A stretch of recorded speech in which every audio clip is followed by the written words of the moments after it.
ఇక్కడ భవిష్యత్ ఆదాయం ఏపీఎస్బిసిఎల్ ఏపీఎస్డిసి పేరు పెట్టి లిక్కర్ సేల్స్ ఒక పక్క సిటిజన్స్ హై కాస్ట్ లో క్వాలిటీ లిక్కర్ నిన్నంతా నేను ఎక్స్ప్లెయిన్ చేశాను. ఇక్కడ వ్యాట్ వేశారు. వ్యాట్ కూడా స్పెషల్ మార్జిన్ పేరుతో వ్యాట్ నుంచి ఆ ఫండ్స్ని డైవర్ట్ చేశారు స్పెషల్ మార్జిన్ పేరుతో. ఆ డబ్బులు ఇప్పటికీ 20,676 కోట్ల రూపాయలు డైవర్ట్ చేసి APSBCL as a special margin వేసి గవర్నమెంట్కి ఇచ్చారు. ఇంకొక పక్కన అడిషనల్ రీటైల్ ఎక్సైజ్ ట్యాక్స్ అది వేసి 14,275 కోట్ల రూపాయలు ఇప్పటి వరకు ఎస్క్రో ఇచ్చారు. నేరుగా ఎస్క్రో ఇచ్చి గవర్నమెంట్కి వస్తుంది, ట్రెజరీకి 1 డే ప్లస్ అని పెట్టి నెక్స్ట్ డే ఈ డబ్బులంతా అప్పులకు వెళ్ళిపోతుంది. మొత్తం కలిసి ఎక్కడికి వచ్చింది గవర్నమెంట్కి రావడం. ఇవన్నీ కూడా 15 ఇయర్స్ రెవెన్యూని డైవర్ట్ చేయడం కోసం ఏఆర్ఈటీ పెట్టారు. అంటే 15 ఏళ్ళు కడతానే ఉండాలి. మనం కూడా ఇంకా ఈ రోజు నుంచి మనకు వచ్చిన ఆదాయం కాస్తో కోస్తో ఎక్సైజ్లో వస్తే అప్పులు కట్టడానికి సరిపోతుంది. 15 ఏళ్ళు నువ్వు కాదు అందరూ కట్టాల్సిందే. ఈ సావరన్ గవర్నమెంట్ అంటే ఎవరు చేసిన తప్పులున్నా అది ప్రజల మీద చేసిన తప్పులే. భారం కూడా ప్రజల కోసం పెట్టిన భారాలే. ఇప్పుడు ఇంకా 15 ఏళ్ళు ఆ డబ్బులు వెళ్తానే ఉంటుంది ఆ రూట్.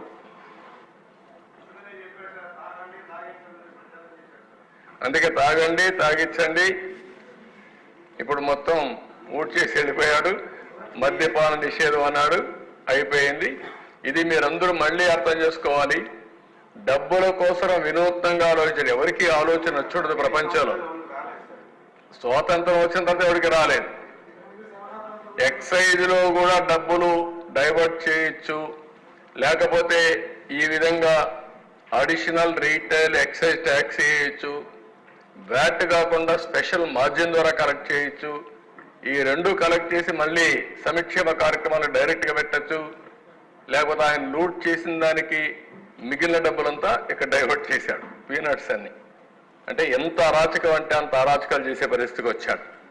నెక్స్ట్ ఇది విశాఖపట్నం వాసులు. అందుకే మొన్న కాల్చి వాత పెట్టారు విశాఖపట్నం వాసులందరూ. ఈరోజు మీరు ఇక్కడ చూస్తే గవర్నమెంట్ పాలిటెక్నిక్ కాలేజ్ 24 ఎకరాలు 359 కోట్లకు తాకట్టు పెట్టారు. డైరీ 30 ఎకరాలు 309 కోట్లకు తాకట్టు పెట్టాడు.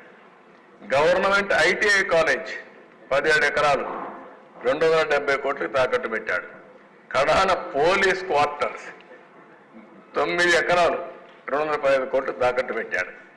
Training production centre of disabled welfare పాపం వాళ్ళు కూడా వేశాడు. 19 ఎకరాలు 157 కోట్లు పెట్టాడు. ఈ బంగ్లా 10 ఎకరాలు 203 కోట్లు. ఆర్ఎండ్బి క్వార్టర్స్ 3 ఎకరాలు 99 కోట్లు. కడాన రైతు బజారు కూడా వదిలిపెట్ల 4 ఎకరాలు అంటే 90 కోట్లకు తాకట్టు పెట్టాడు. సర్క్యూట్ హౌస్ మనం ఉండే అప్పుడప్పుడు పోయి ఉంటారు, దాన్ని కూడా 3 ఎకరాలు 40 కోట్లు పెట్టాడు. పీడబ్ల్యూ ఆఫీస్ 4 ఎకరాలు 79 కోట్లు. కడాన సెరికల్చర్ 6 ఎకరాలు 47 కోట్లు. తహసీల్దార్ ఆఫీస్ సీతంధార 1 ఎకరా 34 కోట్లు. ఇంకా మిగిలినవన్నీ వీళ్ళు కబ్జా చేశారు, ఇవన్నీ తాకట్టు పెట్టారు. 1940 కోట్ల రూపాయలు విశాఖపట్నంలో ఆస్తులు తాకట్టు పెట్టారు. ఒక 40,000 కోట్ల ఆస్తుల్ని కబ్జా చేశారు. ఈ రెండు అదే క్యాపిటల్. సుందర అందమైన పేరు. నెక్స్ట్ ఈరోజు మీరు చూస్తే లోకల్ బాడీ ఫండ్స్ నేను చెప్పాను. గవర్నమెంట్కి వచ్చిన డబ్బుల్ని 1,453 కోట్ల రూపాయలు ట్రాన్స్ఫర్ చేయలేదు, వాళ్ళకి ఇవ్వలేదు. ఇంకొక పక్క పీడీ అకౌంట్లో లోకల్ బాడీస్ డబ్బులు లాస్ట్ 5 ఇయర్స్ ఉండేదాన్ని 1,688 కోట్లు. ఈ రెండు కూడా లోకల్ బాడీస్ నుంచి మొత్తం డైవర్ట్ చేసుకున్నారు 3,142 కోట్లు. డిస్కామ్స్ మొత్తం 2,126 కోట్లు డైవర్ట్ చేశారు. ఇది కాకుండా ఎంప్లాయీస్ సేవింగ్స్ డైవర్ట్ చేశారు 5,242 కోట్లు. Pension and provident funds, AP Genco, AP Transco, discoms ఇవన్నీ 3,143 కోట్ల రూపాయలు ఏపీ ఎస్బిసిఎల్లో బాండ్స్లో ఇన్వెస్ట్ చేశారు. దీనివల్ల ఒక సంవత్సరానికి 25,025.40 కోట్లు నష్టం వస్తుంది. 10 ఏళ్ళు డైవర్ట్ చేశారు, 10 ఏళ్ళు బాండ్స్ ఇచ్చారు. 10 × 20 చేసుకుంటే ఆ ఎంప్లాయీస్ నష్టం 250 కోట్లు. వాళ్ళు ఎక్కడైతే ఇన్వెస్ట్ చేశారో అక్కడే ఉంటే అదనంగా 250 కోట్ల రూపాయలు వాళ్ళకి లాభం వచ్చేది. అలాంటిది తక్కువ ఇంట్రెస్ట్తో 250 కోట్ల రూపాయలు నష్టం చేసే పరిస్థితికి వచ్చారు. అభయహస్తం రూపాయి సేవ్ చేసుకున్నారు డాక్రా మహిళలు. ఆ డబ్బులు 2,100 కోట్లు ఉంది. దాంట్లో నుంచి 500 రూపాయలు నెలకు వాళ్ళకి పింఛన్ వస్తుంది. అది కూడా తీసుకొని కొట్టేశాడు, అది కూడా డైవర్ట్ చేసి ఖర్చు పెట్టేశాడు. అవన్నీ ఉన్నాయి, అక్కడ ముందే చూపించాను అవన్నీ. అంటే ఇంకా కొన్ని మాకు లెక్కలు రాలేదు, మీరు కూడా ఎత్తికి మాకు చెప్పండి. ఎక్కడెక్కడ నేరస్తులు చేసినప్పుడు చాలా పగడ్బందీగా చేస్తారు. నేరస్తుల్ని పట్టుకోవాలంటే కూడా టెక్నాలజీ కావాలి, మనకు చాలా నాలెడ్జ్ కావాలి. నేరస్తులు ఎప్పుడు కూడా చాలా తెలివిగానే చేస్తూ ఉంటారు. నెక్స్ట్ ఇక్కడ మీరు ఒకసారి చూస్తే ఖర్చులు ఆదాయం కంటే పెరిగాయి. అందుకనే 19-20 27% లోటు ఉంది ఖర్చులకి ఆదాయానికి. 20-21 43%, 21-22 31%, 22-23 37%, 23-24 30% డిఫరెన్స్ ఉంది. తగ్గలేదు, ఆడికి అయిపోయింది. ఆడికి వచ్చేదంతా ఆడికి ఖర్చు పెట్టారంతే. ఖర్చు పెట్టలేకుండా ఆడికి వదిలేశారు, ఇంకా అప్పులు దొరక్క. నెక్స్ట్ డెట్ బర్డెన్ మన స్టేట్కి ఎంత అయిందో ఒకసారి మనం చూస్తే, నెక్స్ట్ ఇది ఈరోజు అప్పు 2019 మార్చికి 3,75,000 కోట్లు, 12 జూన్ 2024కి 9,74,000 కోట్లు ఇప్పటికొచ్చిన లెక్కల ప్రకారం. ఈ లెక్కలు ఇంకా పెరిగే అవకాశం ఉంటుంది, కార్పొరేషన్స్ అన్ని కలిపి.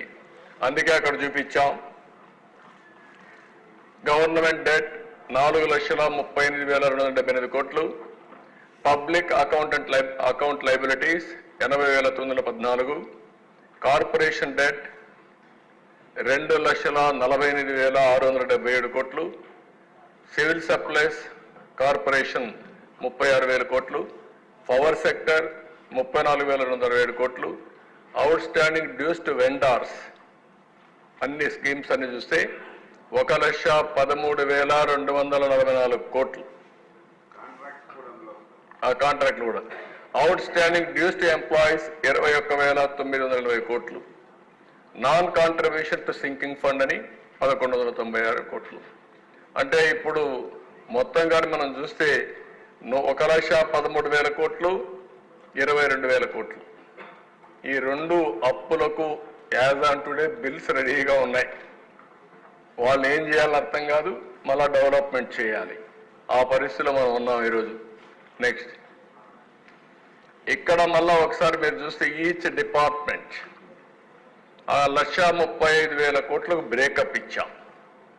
ఫైనాన్స్లో బిల్స్ 19,000 పెండింగ్ ఉన్నాయి, సాగునీటి ప్రాజెక్టులకు 19,000 పెండింగ్ ఉన్నాయి, Panchayati Raj rural development 14,600, industries and commerce 12,000, housing 8,000, municipal administration and urban development 7,700, infrastructure investment 7,600, health medical and family welfare 6,400, food and civil supplies 5,600 కోట్లు, social welfare 5,443, secondary education 5,400, energy infrastructure 5,100, backward classes welfare 2,900, transport roads and buildings 2,500, agriculture market cooperation 2,300, revenue 1,263, others 9,318, 1,35,000 224 కోట్ల రూపాయలు అప్పులున్నాయి.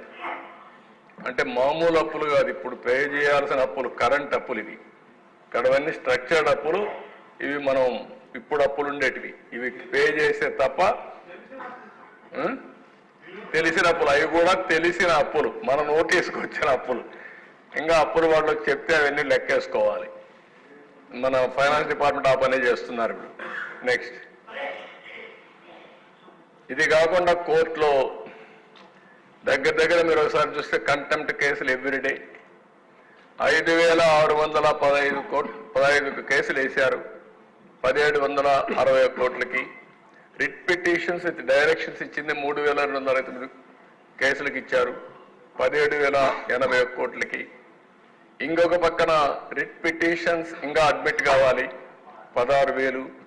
మొత్తం 24,988 రిట్లు file చేశారు 3,542 కోట్ల కోసం.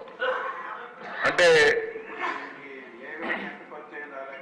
ఆ లెక్క మళ్ళా పోయి లీగల్గా ఉంటే అది ఒక లాయర్లు పెట్టుకోవడం ఒక యాంగిల్. లాయర్ల కంటే దశ ఐఏఎస్ ఆఫీసర్ని సిఎస్ అని లేకపోతే సీనియర్ ఆఫీసర్ని పిలిపించి కోర్ట్ హాల్లో నిలబెట్టి నువ్వు మేము ఇచ్చిన ఆర్డర్ ఇంప్లిమెంట్ చేయలేదు కాబట్టి జైలుకు పంపించిన సందర్భాలు ఉన్నాయి. పనిష్మెంట్ జైలుకు కూడా పంపించిన సందర్భాలు ఉన్నాయి. ఒక దుర్మార్గుడి పాలనలో అధికార యంత్రాంగం ఏ విధంగా నిర్వీర్యమైపోతుంది, అధికారులు కూడా మానసిక క్షోభ ఏ విధంగా అనుభవిస్తారో చేయని తప్పుకి. వీళ్ళు చెప్పారు నువ్వు అపోజ్ చేయమని, నువ్వు డబ్బులు ఇవ్వద్దని, ఇవ్వలేమని. వీళ్ళు ఇవ్వలేకపోయారు. వాళ్ళు డైరెక్షన్ ఇచ్చారు, ఆ డైరెక్షన్ ఫుల్ఫిల్ చేయలేకపోయారు. అప్పుడు ఏం చేశారు కోర్టు? ఎవరైతే కన్సర్న్ ఆఫీసర్ ఉన్నాడో ఆ ఆఫీసర్ని కంటెంప్ట్ కింద జైలు పంపిస్తున్నారు, పనిష్మెంట్ ఇస్తున్నారు. అంటే ఎక్కడికి పోతున్నాం? అదే అడ్మినిస్ట్రేషన్ చేసినటువంటి దుర్మార్గమైన పాలన. 1-2 తప్పులుంటే కరెక్ట్ చేసుకుంటాం. ఇన్ని తప్పులు ఎట్లా కరెక్ట్ చేస్తారా దేశ? నెక్స్ట్, ఇంకొక పక్కన ఇది ఎందుకు ఇవన్నీ వచ్చాయనికి ఒక చిన్న ఉదాహరణ మీకు. ఎప్పుడు కూడా క్యాపిటల్ ఎక్స్పెండిచర్ చాలా ముఖ్యం. ఆదాయం రావాలంటే రెవెన్యూ ఎక్స్పెండిచర్ కంపల్సరీగా ఉంటుంది. జీతాలు ఇవ్వడం, లేకపోతే వెల్ఫేర్ ఇవ్వడం, ఇవి ఇవ్వాలి. బ్యాలెన్స్ అనేది ఇంపార్టెంట్. అక్కడే క్యాపిటల్ ఎక్స్పెండిచర్. ఈ క్యాపిటల్ ఎక్స్పెండిచర్ మీరు చూస్తే దగ్గర 5 ఏళ్లలో 2014-19 కంటే 60% తగ్గిపోయింది. 40% ఖర్చు పెట్టే పరిస్థితికి వచ్చారు. 40% ఖర్చు పెట్టారు కాబట్టి ఆదాయం తగ్గిపోయింది. ఓసారి గ్రోత్ నేను మొన్న కూడా మీకు చెప్పాను, 1% గ్రోత్ వస్తే 15,000 కోట్ల రూపాయల ఆదాయం అదనంగా వస్తుంది. 5% పెంచుకోగలిగితే 75,000 కోట్లు వస్తుంది. నిన్న కేంద్రం 15,000 కోట్ల రూపాయల అప్పు కానీ ఏదైనా కానీ మన అమరావతికి ఇస్తే మనం సంబరపడిపోయాం, మనం సంపాదించుకోలేక. ఇది ఒక ఎగ్జాంపుల్ ఇది. అందుకే ఈరోజు మీరు చూస్తే తెలంగాణ, ఆంధ్రప్రదేశ్ రెండు కూడా విడిపోయినప్పుడు కొన్ని డిసడ్వాంటేజెస్ ఉన్నా 18-19కి బ్యాలెన్స్ చేయడానికి ముందుకు పోయాం. ఈరోజు అందుకోలేనటువంటి డిస్టెన్స్కి వెళ్ళిపోయాం. 5 ఏళ్లలో జరిగిన డ్యామేజ్, అక్కడ జరిగే అభివృద్ధి వల్ల మొత్తం దెబ్బతిన్నాం. ఈరోజు మీరు ఇక్కడ చూస్తే ఒక్క వాటర్ రిసోర్స్లో 14-15-19లో 45,000 కోట్లు పెడితే 20,000 కోట్లు కూడా పెట్టలేదు. ట్రాన్స్పోర్ట్, రోడ్స్ అండ్ బిల్డింగ్స్ 8,808 కోట్లు పెడితే వీళ్ళు పెట్టింది 1,300 కోట్లు. అందుకే ఏ రోడ్డు చూసినా గుంతలు, రోడ్డు మీద ఎక్కడా మట్టేలేదు 5 ఏళ్లలో. అందువలన మొత్తం నాశనం అయిపోయిన వ్యవస్థ అంతా. సోషల్ వెల్ఫేర్లో 10,000 కోట్లు పెడితే దాంట్లో 400 కోట్లే పెట్టారు. Women, child, differently abled and senior citizen 357 కోట్లు పెడితే 186. ఇన్ఫర్మేషన్ టెక్నాలజీ, ఎలక్ట్రానిక్స్ అండ్ కమ్యూనికేషన్కి 289 కోట్లు పెడితే ఒక్క పైసా పెట్టలేదు. ఇండస్ట్రీస్ అండ్ కామర్స్ 1142కి 965. ట్రైబల్ వెల్ఫేర్ 609కి 229. ఇన్ఫ్రాస్ట్రక్చర్ అండ్ ఇన్వెస్ట్మెంట్ 732కి 372.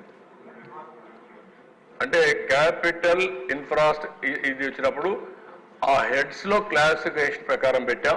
ఇంకా కొన్ని మిస్ అయి ఉంటాయి, అవి కూడా కరెక్ట్ చేసుకోవాలి. ఓవరాల్ గా మేజర్ హెడ్స్ ఇక్కడ చూపించడం జరిగింది. నెక్స్ట్, ఇది ఒక డిపార్ట్మెంట్ మీకు చూపించాం.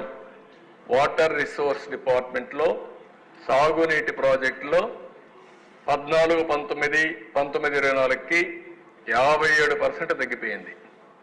అంటే 47,500 నుంచి 20,700 పడిపోయింది. ఒక్క ట్రాన్స్పోర్ట్, రోడ్స్ అండ్ బిల్డింగ్స్ 85